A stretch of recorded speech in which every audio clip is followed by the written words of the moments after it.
Aloha and welcome to the Genie Show.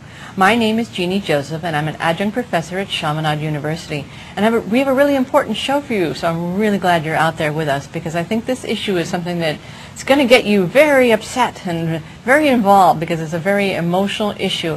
We're going to be talking about the plain truth about spanking and what's going on in schools today, what you should know about it, and how you can get involved. So my guest today is Paula Flowe, and she's the executive director of the Hitting Stops Here, which is a nonprofit organization, and she's going to tell us a little bit about the work that you're doing. Well, let's start with what got you inspired about this issue. What got you excited?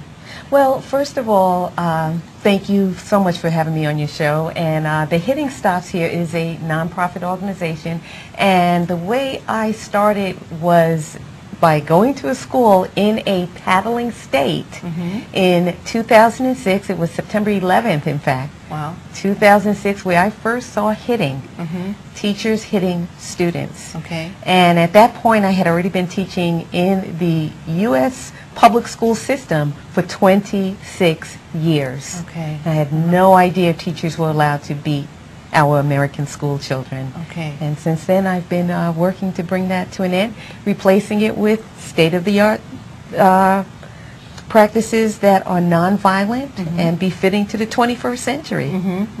So do you have any idea how many states allow hitting in schools? Oh, yeah. First of all, that's a kind of a tricky question.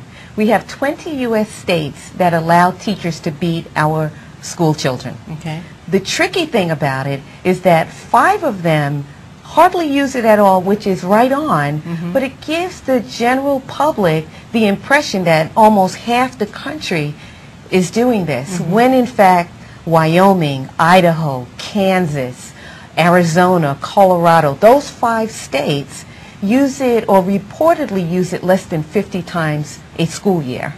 So if we took those 5 states off, we'd be down to really 15. And even those 15, maybe 2 out of those 15 are still relatively low, like less than 1,000 reports a year.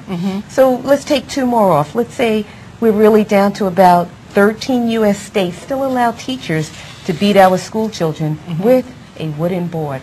Okay, so that paddle that you're holding in your hand is an example of the type of paddle that teachers are using in our U.S. schools and in about 13 to 20 different states. Exactly. And what about Hawaii? Is that going on in Hawaii? No, fortunately it does not happen out here in the school system. It was banned in Hawaii, I believe in the 70s. Okay. Yeah. Okay, so up until the 70s, children were beaten in school in Hawaii. Yes. Okay. Yes, exactly.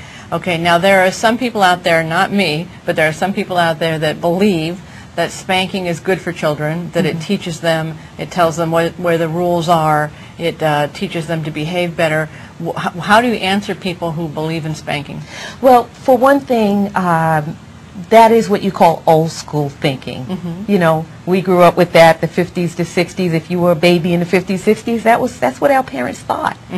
But since the 70s, we've had over 30 years now of scientific evidence that has proven any form of violence targeted at a developing human being is harmful to them in every way. Okay, so of course those of us who don't believe in spanking believe that if you spank a child, you teach a child to be violent. Exactly. That you're teaching them violence rather than teaching. The benefits do not weigh out, you know, in terms of getting an immediate, perhaps, behavioral shift for the moment. The long-term effects are much more serious. So what do you see? Do you see statistics that say that children who've been hit often become hitters themselves? Well, absolutely, because children are very impressionable, and what children do is what they see others do or what has been done to them. They're learning that when I don't do something that is acceptable, I get hit. So when somebody does something that's unacceptable for me, I'm going to hit them. The only problem is when they hit the person for doing something unacceptable, they usually get hit by somebody bigger than they. Yes. Now I know some people will say, well, we're not really hitting them, we're not really hurting them, and I know you've got some pictures there to show of the types of injuries that have gone on with even very young children. So they're not too pretty to look at, so I'll warn you that right now. They are a little bit graphic, but would you just show us some of these images that you have? Yes, and I do want to warn that audience, I do apologize for these photographs, but I do want you, if you have children in the room, to maybe just turn this off for now and ask them to exit, because these aren't good pictures for children to look at. So I'll give them a second to run out. All right. You've been warned. You've been warned. Okay. And okay, first of all, here is a picture of a little boy. You can see he's wearing his Spider-Man shirt to school that day, was feeling pretty good, and did something that was deemed naughty and received this on his buttocks. And there are the results. And what really is left is a child who's been humiliated, damaged, and degraded. So many of these spankings are happening in front of their peers. Yes. Yeah, so they're being humiliated on top of being hurt physically. So the emotional abuse becomes a factor as well as the physical abuse. Exactly. And the thing, too, is that there are so many different laws or school policies where it says, oh, it could only be done in the principal's office, or it could only be done by the principal or only the superintendent. All of the rules are broken across the nation. Here's another little guy who received these bruises from his school teacher. You could see that he's not even that much higher than a bathtub. And on both cheeks, you know, this little boy has been paddled. And we don't know what he did, but do you know that you cannot use this on a criminal? Wow. Wow. Okay, so whatever this child did, I'm sure it wasn't as bad as somebody who's serving time. Right. And it is illegal to use this on any other human being other than a developing American school child, where it is still legal.